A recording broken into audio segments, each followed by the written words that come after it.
Retrouvez Mehdi Maizi et ses sauces tous les jours de 20h à 22h sur OKLM Radio. Mélange la sauce. Nouvel épisode de La Sauce sur OKLM Radio. Gizmo est avec nous, comment ça va? Ça va mon gars sûr. La forme? Ouais, tranquillo. Bon, content de te voir en tout cas. Moi aussi. De t'avoir pour la deuxième fois dans l'émission. Ouais. Et Hubert est revenu. Ouais. Voilà, il voulait être là, Hubert. Parce que la première fois, ça a été trop court, La tu vois. première fois, j'avais demandé à Hubert s'il était en mode pool ou X, il m'avait pas répondu. Je suis en mode X. Aïe. C'est bon alors. C'est présidentiel. Voilà, c'est ça. T'es là pour la sortie de ton dernier album, Amicalement Vôtre. On va en parler. Yeah. Et autour de la table Depuis le 1er également. décembre dans les bacs, Exactement. Amicalement Vôtre, Gizzy Ouz. Sorti vendredi dernier. Aminela, comment ça va? Ça va super. La forme? La forme toujours, on est là. Quand Tant il faut mieux. parler de musique, on est tout le temps là. Ah bah bien sûr. Dans la forme. Et d'Eminem. Là, j'ai rien dit. On est d'accord, là, j'ai rien dit. C'est toi qui lance le sujet. Hugo est là. Hugo, l'un ne va pas sans l'autre. Comment ça va? Ça va et toi? Très très bien. Donc on va évidemment parler avec toi de ton dernier album. On aura en fin d'émission des chroniques, notamment sur Zero par Hugo et sur... je viens de parler de quoi Nipsey déjà? Hussle. Nipsey Hussle, Ah ouais. bien sûr, et son dernier Je morceau. l'ai dit en plus. hein. Rap- ouais, c'est vrai, c'est alors qu'on l'a pas dit, tu vois. Ouais, très chaud, le dernier morceau est Ouais, super dernier chaud. morceau, il est chaud. Rap niggas. Gizmo est avec nous. Yo. Comment tu te sens après une semaine de sortie de ton dernier album? Je me sens bien, j'ai que des bons retours. J'ai fait un putain d'album. Je l'écoute moi-même, tu vois ce que je veux dire. Parce que Enfin, d'habitude, je l'ai- t'écoutes pas ce que tu fais. Si, je les écoute tous, hein, mais celui-là, j'écoute tous les tracks. Il peut arriver sur un album qu'il y en ait un, je dis, ah, vas-y. Tu vois? Celui-là, je l'aime pas trop. Ouais. Pas, je l'aime pas trop, mais ouais. Alors, J'ai envie d'écouter ça, tu vois. Mais là, vraiment, franchement, hein, j'estime avoir fait un sans faute. Mon public, il me le dit. Franchement, ça fait Bon, plaisir. en même temps, ça de- sent que t'as quand même tout donné dans l'album. hein. Bah, bizarrement, j'ai tout donné, mais pas en termes de travail, c'est en termes de moi. Tu vois ce que je veux Ouais, dire? non, mais J'ai de ta beaucoup donné de personne, moi. mais justement, Mais le processus d'écriture ou d'enregistrement, c'est Gizmo, quoi. Et je mets 1h30 à écrire le morceau, en 45 minutes, c'est posé et on passe à autre chose. Ouais. Mais ce que je disais dans les morceaux, tu vois, c'était vraiment... c'est autre chose, quoi. C'est autre chose. justement, et je voudrais rejoindre ce qu'a dit Amine, pour moi, c'est... Alors, t'as toujours été sincère et très personnel, t'as toujours Ouais. dit beaucoup de choses, mais là, Là, j'ai franchement, presque tout dit, là. même Ouais, franchement, c'est ce que je me faisais la réflexion hier, je me disais, ouais, dans l'histoire du rap français, il y a peut-être Master de Desporuti, mais il y a peut-être jamais eu un disque finalement aussi personnel en fait, tu vois, où tu te livres mais à un niveau, franchement, de confession, j'ai rarement entendu, et du coup, c'est pas parfois compliqué, toi, justement, à réécouter ça, parce que tu vas vraiment dans des choses très personnelles, tu dis des choses dures parfois sur Ouais. ta vie, etc. T'arrives à réécouter ça? Ouais, j'arrive à le réécouter. T'as vu, il y a un morceau dans l'album, il s'appelle J'ai plus peur de mes souvenirs. C'est vrai. Tu vois, c'est des morceaux que j'aurais pas pu faire il y a 2-3 ans. Je les aurais écoutés avec honte ou avec du remords, tu vois, de les avoir faits parce que je parle de ma mère, de mon beau-père, je parle de la rue, de ce que j'ai vécu dehors qui est pas reluisant. C'est pas le côté rue, les motos, l'argent. Non, tu glorifies pas ça du tout. Tu vois, c'est le côté rue, frère. C'est vraiment vrai qu'il y a déjà des rats qui m'ont réveillé dans le métro parce que je me suis endormi bourré. Qu'il me reste un bloc de batterie, que j'appelle mon pote, il me dit viens, je te paye un grec, mais il faut que j'aille jusqu'au Batignolles, machin, je suis sur la ligne 2, je suis déconnecté, je vois les gens, je sens le regard des gens, je regarde dehors, les bâtiments, les trucs. J'ai des dettes un peu partout parce que je mets des rodkas, je marche dans la rue, je sais pas qui veut ma peau, qui truc, tu vois ce que c'est pas la rue que les gens ils aiment rêver, tu vois. Hmm. Je pense que ça fait la diff aussi, ça. Et par rapport à ça et par rapport, tu voulais intervenir, Hugo? Non, je voulais dire que en fait l'album tu l'as enregistré en tournée, c'est ça? Ouais, T'étais sur plusieurs dates. Ouais, j'étais sur V'là les dates. Et en fait, à chaque fois que je rentrais, tu vois, j'allais avec Yoni en mode, comme je te dis, Batman et puis Alfred. On était là, Le on se serviteur. mettait 3-4 jours, bah. Et moi, comme je te dis, en une séance, je peux faire 3-4 titres. Donc forcément, il y a vite plein de trucs à exploiter, tu vois. Ouais. Mais même si t'écris vite et que t'enregistres vite, c'est des morceaux auxquels t'as déjà pensé avant ou pas? C'est arrivé rarement, ça. Franchement, ça a dû m'arriver pour 3-4 morceaux sur tous mes albums. Ok. Oh, non. Mais en vrai, non. J'arrive au studio, j'écris et j'écoute 25 instrus. Je tombe sur une, ouah, je mange une queue là. Je parle de quoi? Je parle de ça aujourd'hui. Le mood. Ok. Le mood de la journée. Ouais, c'est ça, je suis en mode mood. Mais c'est vrai que sur la partie aussi bien réfléchir au morceau avant que même calcul, on a l'impression qu'il y a peu de choses qui sont calculées chez toi. Mais même, tu sais, quand toi t'as commencé à arriver, beaucoup de gens te voyaient comme une future grosse star du rap Ouais. français, on parlait beaucoup de toi. Et au final, t'as sorti beaucoup d'albums, ça a marché, ça marche pour toi, mais enfin, t'as pris ton chemin en fait. Bah, non, mais j'ai pris mon chemin dès le premier album. Ouais, le premier album, il s'appelle Normal. Ouais.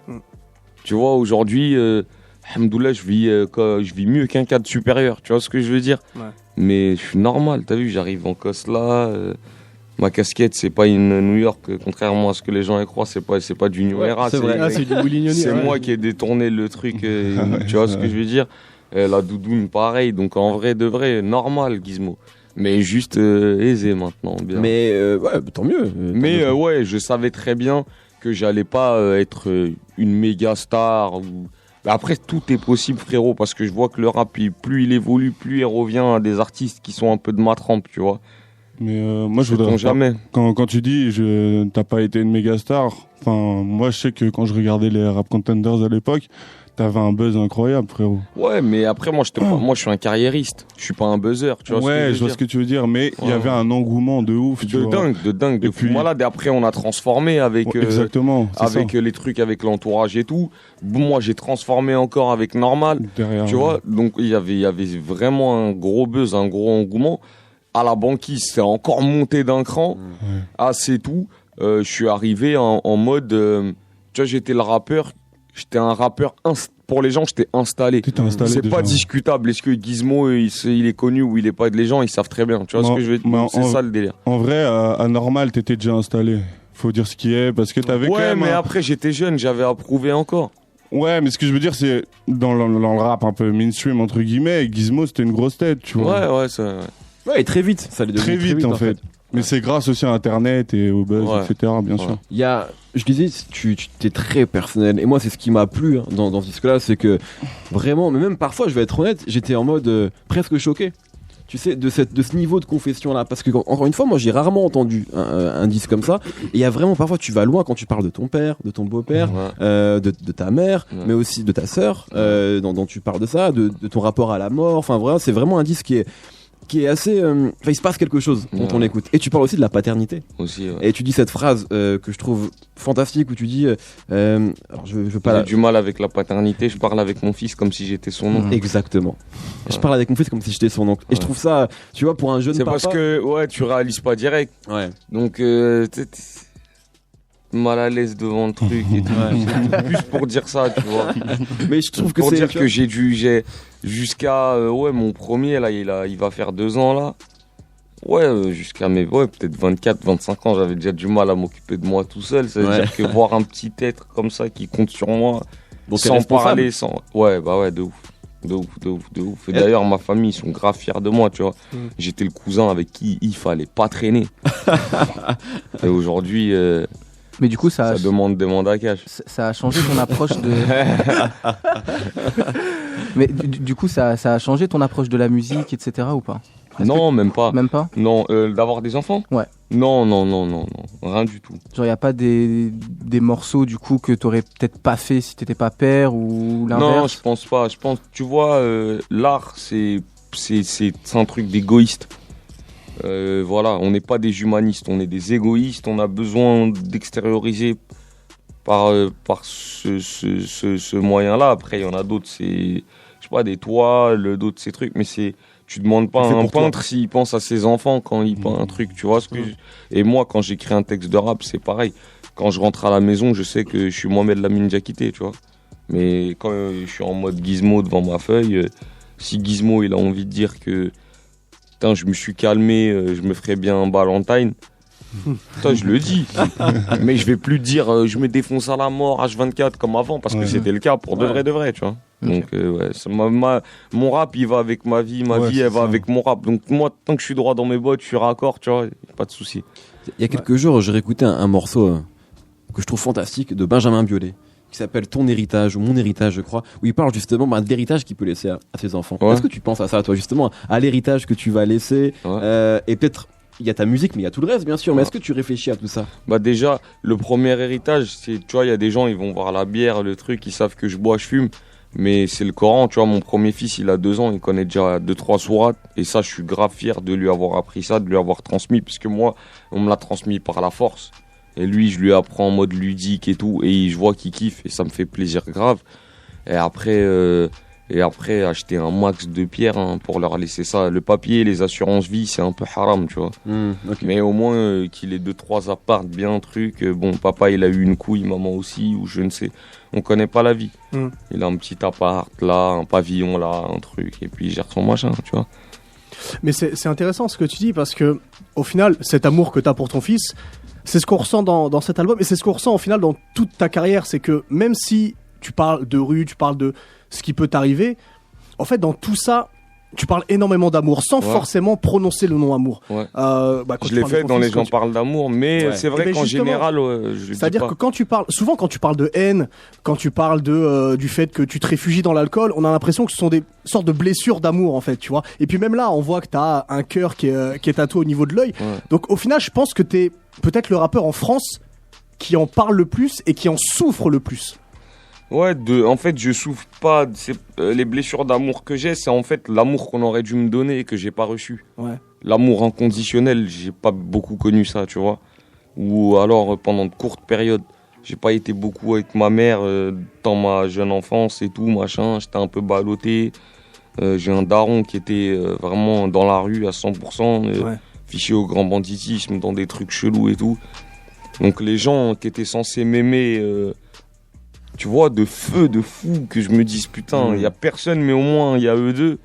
Même ça, il n'y avait pas, tu vois. Donc, je crois que c'est cette première blessure qui fait que l'amour, il a toujours été faussé pour moi, tu vois. C'est un truc où... Qu'est-ce que c'est vraiment ? Bah, c'est la grande question. Mais t'en parles, et finalement, je te dis, t'en parles énormément. Et je vais faire un rapprochement, peut-être que je vais extrapoler la chose. Extrapole, Hubert. Alors j'extrapole, je veux faire deux rapprochements par rapport, mais pas par rapport qu'à ce disque, par rapport à ta carrière et par rapport à ta personnalité. Ton côté mélancolique et corché vif, moi ça me rappelle énormément Nesbill, dans l'écriture et tout. Et je vais extrapoler encore un peu plus, je vais aller jusqu'à Tupac. Pour plusieurs choses. C'est quelque chose qu'on a souvent dit, c'est vrai. Ouais, pour plusieurs choses. Il y a, même au niveau des clips, je me rappelle d'un clip où t'es torse nu, entouré de filles et très très énervé et très mélancolique. Ouais. Donc ça me rappelle ça. Et un peu comme Tupac, si on prend chaque disque de Gizmo, à chaque fois on a l'impression que c'est une sorte de journal intime qui est dessus. Tu vois. Donc c'est-à-dire que si on prend tous tes albums... Et t'extrapoles pas tant que ça, parce que tu vois, moi j'étais... mon grand frère qui m'a fait commencer le rap, c'est un méga fan de Tupac. Et moi, j'ai jamais eu le rêve d'être un rappeur, en fait. Et quand je dis ma première rime, je l'ai écrite un matin à Jacques-Yves Cousteau parce que j'étais collé.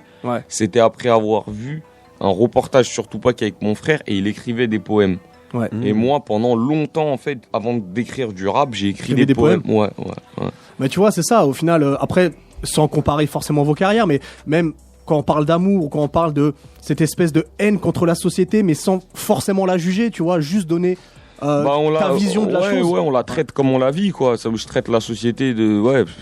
je suis pas apolitique non plus, mais je suis pas engagé. Ça veut dire que, tu vois, la frontière entre les deux, elle est mince et moi, je suis là en train de juste essayer de raconter ce qu'on vit et pour de vrai, tu vois. J'ai toujours dit, le jour où je me sens démago, j'arrête. Tu vois, donc j'essaye d'être au plus proche de ce que ton voisin, ce que toi, ce que ton épicier, ce que ton grec, ce que tu veux, ta femme, ce qu'elle connaît, ce que nous on connaît, tu vois, c'est sans tricher en fait. Et à côté de ça, là, c'est vrai que l'album est très personnel et en même temps, tu restes un rappeur et t'aimes le rap. J'aime le rap vraiment ça. La caisse. Et tu vois, sur l'album, tu dis, moi, c'est le morceau dans mes rêves, tu dis, moi, je rêvais d'un freestyle chez Bouscapé. On sent que c'était un truc qui était important pour toi. Il y a pas longtemps, t'es rentré dans le cercle, t'étais habité. J'étais possédé. T'étais possédé. Même ma femme, elle a regardé, elle a dit, tu veux tuer qui? C'est quoi ta vie? Qu'est-ce qu'on t'a dit avant que tu rappes? En fait, c'est ça, quand tu vas au travail et tout, elle me disait, non, y a rien et tout. Elle me dit, mais regarde, même Sofiane, elle dit, t'es en Kaira et tout. Non. Je dis, mais même Sofiane qui est une grosse carrière. Ouais. Mais on se connaît depuis longtemps, lui et moi. On connaît nos caractères. Il sait que j'ai un caractère bien trempé, moi aussi. Je sais que lui aussi. Et voilà, on est tous les deux des rageux. Et on s'aime bien, tu vois. On s'aime bien et on se sait. Voilà, vous avez jamais fait de morceaux ensemble, je crois? Non, jamais de morceaux ensemble. Bientôt, Inch'Allah. Un morceau de 8 minutes, là. Tu vois, vous vous rappelez 4 minutes chacun. En plus, lui, il avait, avec l'être un jeune rappeur, il a fait quoi, 6-7 minutes? Exactement. Ouais, on peut tordre un truc comme ça. On verra. Toi, il y a mon CV sur le. Ouais, il y a mon CV. Un morceau long. Mais sur tous mes albums, il y en a un. Ouais. Mais justement, tu dis, ta femme t'a dit, c'est ça quand tu vas au travail. Justement, puisque t'en parles, est-ce que elle suit ce que tu fais, ou en tout cas tes proches, est-ce qu'ils suivent ce que tu fais, est-ce qu'ils comprennent? Mes proches, ils comprennent et ils suivent. Ma femme, elle s'en fout. Elle aime bien Dadju, l'artiste, tu vois. Ouais, elle est dans les tubes pop. La pop urbaine. Ouais, exactement. Ouais, les trucs de la radio, elle écoute pas Gizmo, elle écoute. Est-ce que ça te fait du bien justement peut-être d'être avec quelqu'un Ouais, qui ça est me pas fait là-dedans, qui te ça ramène me pas fait encore du dans bien le... de ouf. Et la dernière fois, ça m'a même fait gaulerie grave parce que quand l'album il est sorti, elle a été dans les bacs. Et en gros, elle a acheté mon album. Déjà, ça fait méga plaisir, tu vois. Elle l'a acheté en physique sans me le dire. Et elle m'a fait un snap où, en gros, elle met mon album. Genre, elle en a pris 10 dans sa main. Elle les met devant tous les albums rap français. Et tu sais, ils détestent ça là-bas en Bah plus. ouais. Et ouais, truc comme moi, si elle me fait le snap et tout, elle me dit alors, c'est comment? Je dis, en Kaira, ma femme. Alors, il y a une phase sur l'histoire d'un négro Ouais. qui vient presque comme ça. Ah. Où tu Joey parles Star. de Joey Star Ah, et bah, Djinéko. Ouais. Ça, c'est venu comment ça? Bah, c'est des fils de pute. Joey Star, la première fois que je l'ai rencontré, il m'a manqué de respect. Il était cocaïné avec une meuf de 19 ans. Il se prenait pour Tom Selleck et tout. Franchement, j'ai grave pas apprécié comment il m'a. Il t'a approché, quoi. Toisé un Comment il peu, m'a- ouais. Parce que c'est des artistes que tu kiffais avant de les De rencontrer. ouf. Ah, ok. De ouf. En plus, parce qu'il est venu niquer un Planet Rap d'une de nos artistes. Oui, ça, il y a vu Et effectivement. en plus, parce qu'une histoire que j'ai voulu taire pour pas faire le mec qui veut faire du buzz sur son dos, mon père, paix à son âme, ce mec-là, il lui a mis une tarte en 88 ou 89 au terrain vague de la Chapelle et il est parti se réfugier dans le métro avec les souris. Tu vois ce que je veux dire? Donc des trucs que même je raconte pas, je dis pas. Tu vois, je connais plein d'histoires sur les anciens, sur les trucs. Il y en a que, vas-y, j'aime pas forcément, mais jamais je parlerai d'eux parce que c'est pas mon délire. Ouais. Mais moi, mon père, il lui a mis une tarte à ce petit mec et ses fils de pute. Et Doc Gynéco, c'est un fils de pute pour plein de raisons. Déjà d'une, parce qu'il a carotte un ancien que je respecte beaucoup, avec qui j'ai grave travaillé, qui a produit et réalisé tout son premier album, à ce petit enculé. Et puis en plus parce que il me passait la pommade pendant un moment et tout pour faire des choses avec moi, et j'ai bien fait de rien faire, et au final on a exploité un de ses morceaux dans la compile YW. On s'en bat les couilles, on fait de l'argent sur les salopes, ça, merde. D'accord, c'est clair. Money of a bitch. On a Aimez-vous compris. les uns les autres. Money over bitches. Bah, tu vois, c'est ce que disait Tupac. Tupac, ça. M.O.B. C'est ça, mon gars, M.O.B. C'est ça. Alors justement, tu viens de dire Yoni Willy, et ça c'est vrai, voilà, c'est Ça change tu en pas parles depuis tout le le début. temps, ouais. depuis le début, c'est vrai. Ses habits sont la fille de Yoni Willy. Et à chaque fois que je te vois, je te pose la question, mais c'est vrai que dans l'histoire du rap, parfois t'as des crews qui existent et qui au bout d'un moment peuvent se déliter, etc. Ouais, mais moi, je Et vais toi, te on a dire un- l'impression que c'est des. tu vois, Ouais, mais après, c'est un truc un peu plus. T'as vu, j'allais dire son nom, mais Willy le Barge, c'est mon grand frère, et Yoni, c'est son associé. Mm. Donc, je vais aller où, faire quoi, qui, comment. Si c'est plus dans le rap, on va se revoir un truc de famille, de trucs. Et moi, j'ai jamais eu à me plaindre de comment je vis. Tu vois, au jour d'aujourd'hui, j'ai la voiture que je veux, j'ai l'appartement que je veux. Ouais. Je peux faire encore une ribambelle d'enfants, je manque de rien. Tu vois ce que je veux dire? J'ai une putain de femme, un bolide. Est-ce que, vu que tu avais dit que tu comptais pas devenir rappeur à la base, est-ce que lorsque tu as envisagé le rap comme un métier, c'est cette vie-là que tu imaginais? La vie que tu as maintenant? Non, encore un peu mieux. Ouais, là, je suis bien, mais businessment parlant, t'as vu, je peux avoir mieux quand même. Et d'ailleurs, c'est méconnu. Mais je suis bien déjà. Je Ouais, bah remercie oui, Dieu, c'est ce que alhamdoulilah. tu disais, ouais. Mais tu vois, je vise des trucs chants mais lourds. D'ailleurs, c'est un peu méconnu, mais t'as commencé danseur, c'est ça? Bah en fait, ouais, je dansais moi quand j'étais petit. Déjà, j'ai commencé à danser, j'avais 5 ans, 6 ans, c'était devant les cassettes de Michael Jackson. Je J'allais connaissais parler de lui, tous les d'ailleurs. pas par cœur, les trucs, les machins. Pas mal de références à Michael Jackson dans. Ouais, sur, Ouais, j'ai fait un feat avec Michael Jackson ouais, dans Noyer dans mes rêves. Dans tes rêves, et aussi, il y Je a un connais son, par cœur les mecs. Il y a un son. Dirty Diana, non? Ouais, dans Ouais, Pardon, aussi, tu Pardon. reprends Ouais. le flow de Ouais, Dirty ouais. Diana. Moi, j'étais surpris parce que C'est bien je me suis foutu. dit, ouais, Gizmo, Michael Jackson. En plus, tu au début, tu moi, fais je pas me le suis dit- rapprochement, tu vois. C'est un morceau qu'on départ, je me suis dit, putain, mais il reprend qui là? Mais oui, mais c'est la même conversation que j'ai eue avec Hugo. Mais c'est mec, il a repris un son, Bah je crois que c'est ouais. pop, rock et De tout. ouf. Ouais, c'était C'est quoi ce Dirty vieux tube de Diana. R&B? Alors, ça, c'est Michael Jackson. Ouais, c'est C'est du R. Kelly, l'irrespect total. Grave. C'est lui qui est parti enterrer le respect là, derrière le Et bois. après, j'ai tilté, je me suis dit, attends, mais c'est Dirty Diana, Michael Jackson et tout. Je me suis dit, mais attends, c'est le rapprochement, il est. Et du coup, c'est pour ça, je voulais te demander, genre, c'est un mec qui t'a influencé, c'est quelqu'un que tu. De fou dingue, que ce soit dans la musique, dans la danse à l'époque quand je dansais. Puisqu'après, je suis monté dans d'autres niveaux, tu vois, dans l'adolescence, j'ai fait des 1000%, j'ai fait la connaissance de Yuval, il s'est un peu occupé de moi. Yuval, c'est pas un danseur, mais Ouais, grave Vertifight, je sais pas quoi. Non, c'est la Division 5. C'est bon, après, il est plus. Là, maintenant, il s'est mis dans l'électro, des trucs. Ouais, voilà, c'est ça. Non, mais après. Ça, mais avant, il était, c'était un hip-hopper, hyper, ce que tu vois. Avant d'écouter 2 morceaux de l'album, j'ai envie de te poser une question. Parce que t'as dit que t'étais bien, etc. Mais c'est une question qu'on peut se poser à l'écoute de l'album. Est-ce que t'es heureux? Non, on m'a déjà demandé en plus dans une interview là. Qui a fait le buzz d'ailleurs, qui tourne pas mal. Ouais, de ouf. Non, je suis pas heureux, mais j'arrive à. Tu vois, comme je me défonce moins, je m'occupe grave des gosses. Il y a ma femme qui est là avec moi, on rigole de ouf, tu vois, on est complices, c'est tout. En même temps, c'est mon amante, c'est ma femme, c'est ma soeur, c'est ma mère, c'est. Tu vois, c'est le poteau, tu vois ce que je veux dire. Donc franchement, j'ai pas de problème. Et je suis grave bien. Et j'arrive à accumuler des moments de bonheur avec eux. Mais moi, quand je suis tout seul, je suis pas heureux. Ok. T'es pas heureux parce que qu'est-ce qui... Ouais, je suis pas heureux parce que je suis brisé depuis trop longtemps. T'as des démons en fait à l'intérieur. Ouais. Ça fait trop longtemps que c'est cassé. Mais c'est pas à cause du fait que tu rumines trop le passé. Tu te dis pas au bout d'un moment, vas-y, c'est passé, Bah, ça revient tout seul. J'ai du mal à me dire, vas-y, c'est passé, parce que gros, c'est dur à oublier ce qui s'est passé. Ouais, on a cru comprendre dans l'album, il y a pas mal de choses. Moi, j'ai entendu dépucelage dans le bois. 30 €. Mais là, je voulais savoir, du coup, est-ce que... je suis parti au put avec des potes et tout, 30 balles. Non, il faut savoir où c'était. C'est parce que 30 balles, c'est peu. Il voulait y aller. Mais pour il veut savoir la promo. Si tu veux savoir, c'était une Ghanéenne, c'était au bois de Vincennes. Derrière, shout out. Voilà, shout out. Devant le terrain de foot, là, sur la grosse rambarde, on était au moins 14-15 Yankees. Et voilà. T'avais quel âge, c'était pas indiscret? 30 €, quelques copains. Je me suis dépucelé dans le bois à 14 ans. Ouais. Mais en tout cas, bon. Je jouais avec mes Action Man à cette époque. Pour ceux qui n'ont pas écouté l'album, voilà, Gizmo, c'est ça. Je pense qu'on c'est un sacré album. On fait découvrir Gizmo à personne, parce qu'à mon avis, les gens qui écoutent au calme, qui regardent l'émission, te connaissent. Mais en tout cas, voilà, c'est sur une question comme ça, tu réponds sans détour. Et l'album est absolument comme ça. Il faut écouter ce disque. Franchement, il faut vraiment écouter parce que c'est une expérience en fait. C'est un grand journal intime en fait. Ouais, c'est ça. Vous êtes dans la sauce sur OKLM Radio. Gizmo est avec nous. L'album Amicalement Vôtre est disponible partout, dans les bacs, sur les plateformes de streaming, sur iTunes. Dans les bacs, ça devient de plus en plus rare déjà, tu vois. Vrai. Les gens, ils font plus trop de mise en place bac. C'est vrai. Nous, on tient toujours à le faire. Coffret, CD, et puis après, comme tu l'as dit, sur toutes les plateformes de stream, iTunes toujours, ça bouge pas. On a encore des questions pour toi et Hugo notamment. Vu qu'on vient d'écouter Histoire d'un négro, je voulais savoir un petit peu quel était ton rapport avec l'autotune. Je sais que c'est un morceau qui est autotuné de A à Z. Déjà, je vais te dire un truc. À cette époque-là, je traînais avec Guy de Besbar. D'accord. Ouais. Alors dis-toi, mon pote, ça y allait à fond. Des essais avant l'Histoire d'un négro, il y en a eu. Tu vois ce que je veux dire?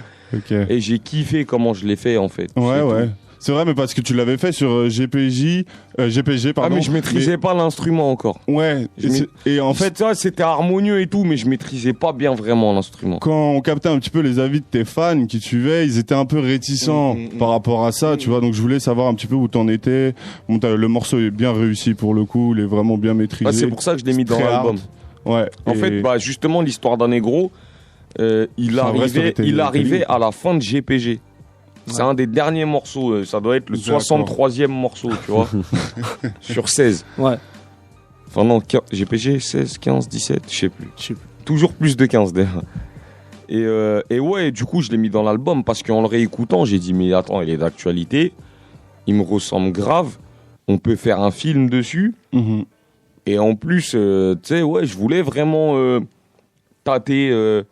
mon public, genre c'est comment autotune. Ouais, c'est vrai. Et ça a été bien pris au final. C'était un peu mitigé les 2 premiers jours, mais après franchement les gens. Mais du coup tu l'as retravaillé pour l'album ou c'est vraiment la version que t'avais enregistrée pour j'ai juste remixé avec quelqu'un d'autre. Tu vois, des gens qui sont plus dans ce délire-là, vraiment. Ça sonne plus moderne. Voilà. Et après, voilà. Mais sinon, les pistes, elles sont restées telles quelles que je les avais fait en premier. Okay. Moi, j'aime bien ce côté un peu visuel que t'apportes à ta musique. T'as aussi, par exemple, Escort Girl, qui est grave visuel, lyricalement, t'as l'impression de voir des trucs. C'est ça qui est intéressant et qui manque au rap français, c'est que ces choses deviennent visuelles, en fait. T'as l'impression qu'on te raconte une histoire. Après, comme je te disais, tu vois, Willy Barge, c'est mon grand frère. Les gens, ils savent qu'il est dans le cinéma. Tu vois, c'est lui qui joue, par exemple, Latif l'Égyptien dans Un Prophète. Absolument, c'est lui qui joue les Derniers Parisiens. Il a un gros rôle aussi. Il joue c'est le film de la rumeur, ça. Voilà, le film de la rumeur. Il joue dans un film qui s'appelle La femme du 5e avec Ethan Hawke. Tu vois, quand même, qui est aux côtés de Denzel Washington dans Training Day. Donc, il est vraiment un peu dans le truc. Et moi, j'ai kiffé qu'il me propose d'amener un côté cinématographique à l'album, tu vois. Et en plus, il nous ramène des mecs comme Cockman, des mecs comme Adel Ben Cherif. C'est magnifique, il n'y a rien à dire. Et d'ailleurs, je rebondis. Cockman, ça t'a fait. Ouais, non, mais il le dit lui-même, toi. Non, mais Cockman, il est extraordinaire. Il est incroyable. Ah ouais, il est incroyable. Il m'a fini toute ma jeunesse. Et sinon, il y a aussi le son du coup K2000. Ouais. Qui est inspiré du coup de la fameuse série. Ouais, bien sûr. Kit, Michael Knight, tu vois. Et t'as pas repris le thème, Non, en fait, c'était quoi? C'était l'instru. Elle m'a rappelé. Un peu K2000. Tu sais, genre dans ma tête, ouais, ça allait de spi. Je me voyais K2000, l'instru, tu vois, les sonorités. Et ça allait vite. Tu sais comment j'ai écrit vite en fait. Voiture, quoi. Ouais, K2000, tu vois, c'est des femmes, des drive-by, des crashs, tu vois, c'est boum, tout était truc et voilà, c'est sorti K2000. Et c'est une grosse prise de risque dans ton album. Ouais. Mais après, c'est du putain de bon rap. Donc, c'est un kick de je m'en ouf. faisait pas par rapport à ça. Au niveau des sonorités, c'est vrai que ça se démarque au niveau de des ce que tu sonorités, fais. ouais, c'est une prise de risque, c'est vrai. Amine, moi, je voulais commencer par parler de l'album dans sa conception. Ouais. Tu vois, parce que en gros, il y a un message que tu veux passer dans cet album. On le sent, c'est la rédemption. C'est le fait que genre t'es un peu exorcisé tes démons du passé et tout. Non, c'est ce que tu ressens. Moi, je cherche pas à faire passer de message. Mais si c'est ça que t'as compris, tu t'es pas. C'est propre à chacun. C'était pas consciemment, tu t'es pas dit ouais, c'est un album. Non, je vais puisque le faire de cette manière-là. Comme je t'ai dit tout à l'heure, les morceaux, j'arrive, j'écoute 25 instrus, j'écris ce truc, tu vois. Ok. Et c'est à quel moment tu te dis vas-y, c'est bon là, j'ai mes 16 sons pour l'album, c'est plié. J'ai plus rien d'autre à faire dessus, je peux le sortir. Genre, comment est-ce que quand tu ça dis ressemble à un corps. Ouais. Ouais, tu vois, quand... Il a fait les courbes d'une femme. Ouais, non, mais tu vois, quand il y a une tête, il y a des bras, des jambes, tu sais de toute façon quand un album, c'est un album. Ok.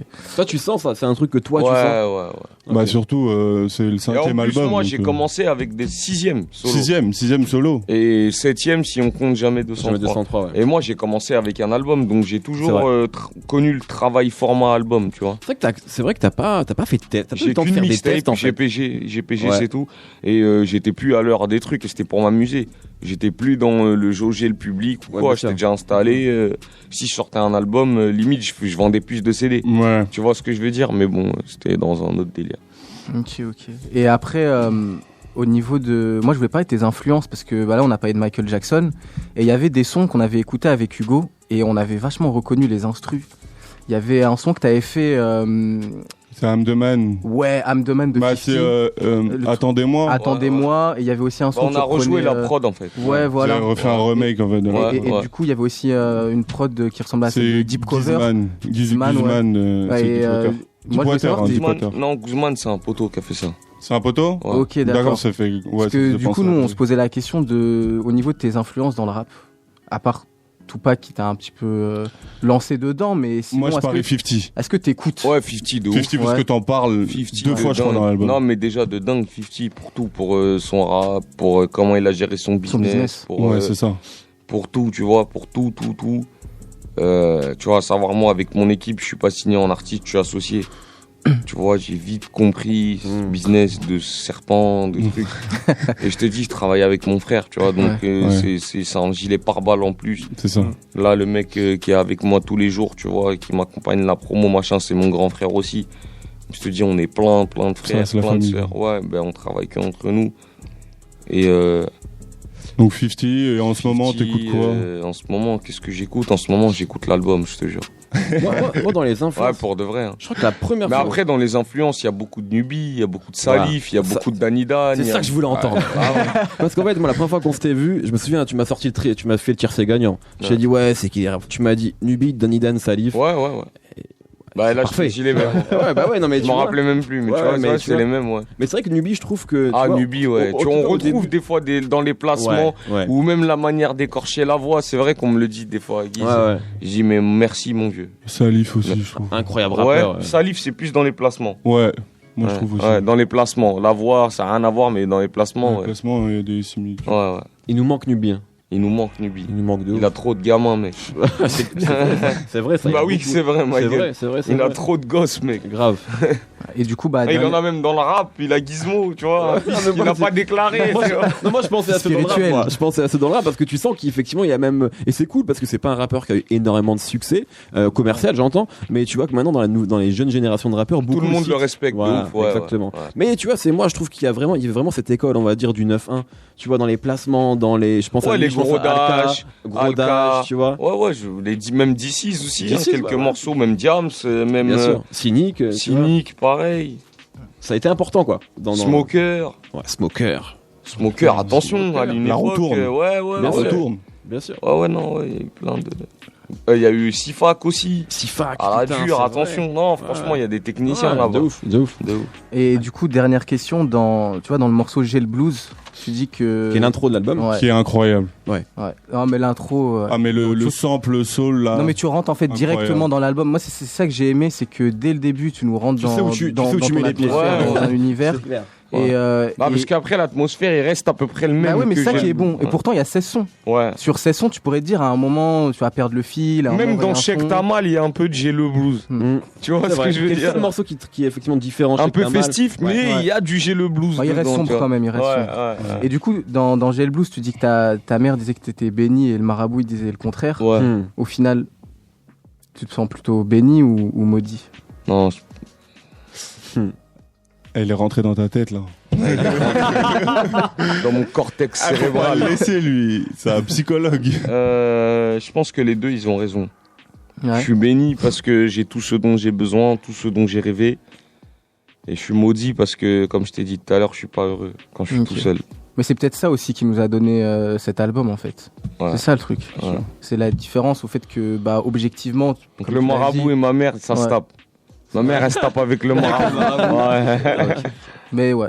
Mais sinon, voilà. Moi, je voudrais parler d'un morceau qu'on a évoqué récemment, c'est Check Ta Mal, qui est un son un peu club. Ouais. Mais je savais pas que du coup que le prodo c'était Kamel Beatmaker, qui est le Kamal, excuse-moi. À la prod, ouais. Voilà, Kamal Beatmaker, qui est le producteur de Claquettes Chaussettes. Dalrima.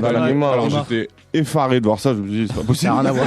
Parce que ça a rien à voir. Non, mais parce qu'apraprès il s'est adapté à mon univers aussi, tu vois. Donc raconte-moi. Dalrima il voulait un truc, il a eu son truc. Moi je voulais mon truc, j'ai eu mon truc, tu vois. Donc c'est un gars que tu connais. Ouais, je voulais faire la fête. Non, même pas. C'est plus par rapport à Yoni, tu vois. Ok. Et il a envoyé une palette de prod. Et franchement, moi, j'ai kiffé grave sur Check Ta Mal, alors que il y avait des instrus trap sombres comme j'aime, tu vois, à la escorte, à la truc que j'aurais pu grave démonter et tout. Mais vas-y, un jour, j'étais joyeux. Non, je suis pas heureux, mais comme je t'ai dit, j'arrive à avoir des petits moments. T'arrives à les fleurir, ouais. Ouais. Et j'étais joyeux, j'ai fait Check Ta Mal. Et ouais. Mais du coup, c'est un son club et moi j'ai bien aimé le contraste parce que t'es là, tu dis en gros, il jalouse de moi, mais moi j'ai même pas de permis, j'ai une grosse gova. Ouais, c'est ça, le refrain c'est ça, j'ai pas de permis mais j'ai les grosses bagnoles, je viole le périph' et je suis sous alcool, tu l'as pisté dans la boîte mais c'est moi qu'elle veut. 10 bouteilles dans le seau, je crois qu'il pleut et Check Ta Mal. Franchement, c'était bien vu en tout cas en termes de concept. Bien vu, mon sauce. Moi, j'ai une question, du coup, ça n'a rien à voir avec tout ça, mais j'ai une question que j'ai toujours voulu te poser. Et j'ai pas eu le temps de te le poser la dernière fois. Tu préfères Gremlins 1 ou Gremlins 2? C'est une très bonne question. Non, mais c'est important. Les Gremlins. Je préfère le 1. Parce qu'il est plus sombre. Parce que le 2 est très drôle. Le 2 est comédie. Non, parce que je m'appelle comme ça grâce au 1. Ah, d'accord. Voilà. Ok. Mais c'est des depuis que j'ai 8 mois, depuis que j'ai 7-8 mois, je m'appelle Gizmo. Et je me suis battu contre Gizmo. Moi, à un moment, je m'appelais Lams. Ouais. Après, je me suis appelé Gonzo. Pour les gens qui savent pas, tu sais, les Gonzo, c'est. Tu sais ce que c'est? Ah, c'est film de YouTube. Il n'y a pas d'intro et tout. Pas de scénario. J'étais tellement en mode hardcore. J'ai eu des blazes, mais tellement que Gizmo, ma mère, elle m'appelle comme ça, mes frères, dans mon quartier, même certains profs que j'avais au collège, au lycée. Ah, ils t'appelaient Gizmo? Ouais. Alors, à la fin, vas-y, j'ai dit nique sa mère, Lams. Elle a m'apostrophe S, je disais ça et tout. J'ai dit, vas-y, m'appelle Gizmo. T'as eu raison. Voilà. Bon, très bien. Un grand merci en tout cas d'avoir été là. Merci à vous, c'était un plaisir. Je te le dis, moi, franchement, pour moi, c'est probablement l'album de Gizmo que je préfère après une semaine. J'adore C'est Tout, moi aussi. Ah ouais, C'est un bon album. C'est tout. Il est consistant de ouf en fait. Et je pense que C'est Tout, c'est voilà. En fait, là, c'est tu vois, C'est Tout, c'est les préliminaires et là, Amicalement Vôtre, c'est l'orgie. Tu vois. Très bien. Ouais. C'est comme ça qu'on va c'est comme ça qu'on peut finir l'émission. Exactement. L'interview. Parce qu'on va continuer après. Retrouvez Mehdi Maizi et ses sauces tous les jours de 20h à 22h sur OKLM Radio. Mélange la sauce, la sauce.